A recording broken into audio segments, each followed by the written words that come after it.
J'ai jamais eu de soupape de sûreté. Je ne sais pas ce que c'est que d'être héritière. J'ai vécu avec un compte épargne à 0,92 centimes pendant des années.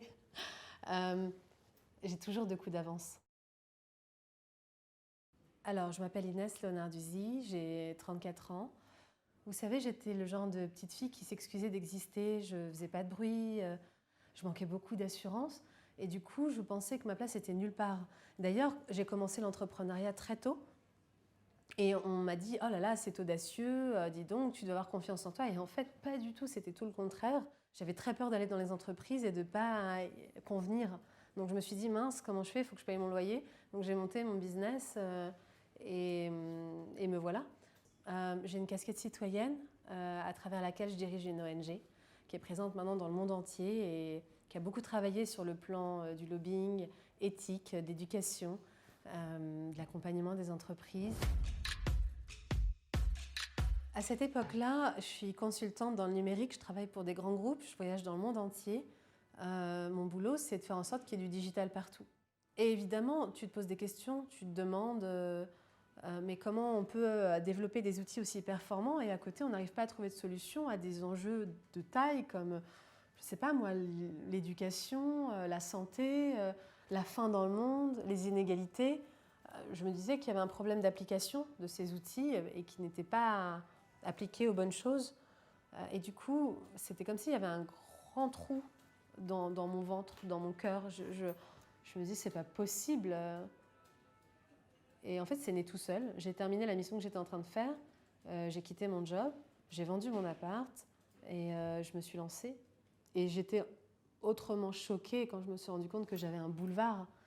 D'ailleurs, c'est comme ça que j'ai été propulsée en fait, parce que les gens m'ont dit mais attendez, et les gens s'attendaient à une grande scientifique, une environnementaliste, une chercheure, quelqu'un qui avait fait, et en fait pas du tout. On a affaire à une petite jeune fille qui, j'avais même pas 30 ans, qui arrive sur un sujet éminemment politique, éminemment majeur, un des sujets majeurs du XXIe siècle, qui démarre ça toute seule dans sa chambre et en fait qui va être rejointe par des dizaines de milliers de personnes dans le monde entier qui aujourd'hui sont membres, avec des grandes entreprises qui sont des grands donateurs, avec des amendements qu'on a coécrits avec différents gouvernements, dont le gouvernement français. Ce que ça révèle, c'est que quand on est convaincu de quelque chose, qu'on visualise la destination, l'arrivée, on peut vraiment tout créer.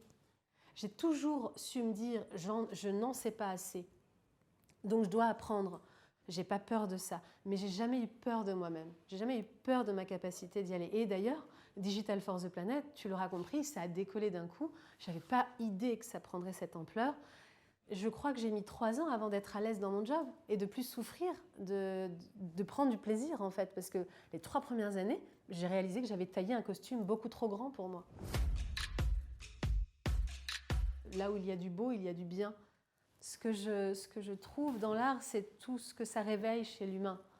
Ça réveille une sensibilité, ça réveille l'inspiration, la créativité, la douceur, la tendresse, l'empathie, toutes ces notions qu'on ringardise et que je crois qu'il faut réhabiliter.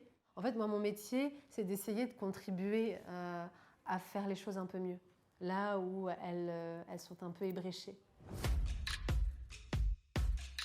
Quand tu as 10 €, que tu dois manger tous les jours, 3 fois par jour, et que tu dois imprimer des CV, tu fais super attention. Moi, j'appelle ça de la survie. Par contre, en tant que femme, en tant que maman maintenant, c'est une situation dans laquelle je ne veux plus jamais être, et je m'en prémunis. Donc j'ai toujours 2 longueurs d'avance. Et c'est ça que j'ai envie de véhiculer comme message, c'est que tu n'es pas obligé de naître avec cette sécurité tout autour de toi, ces espèces d'airbags qui viennent t'empêcher de te heurter au mur et de te faire mal. Tu peux la créer, tu peux la faire, ça prend du temps, mais ça se fait. Et tout le monde peut le faire.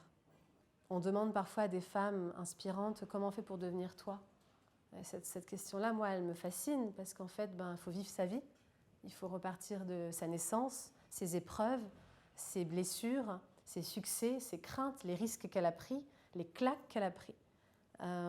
Et ensuite, tu peux espérer éventuellement devenir elle ou comme elle.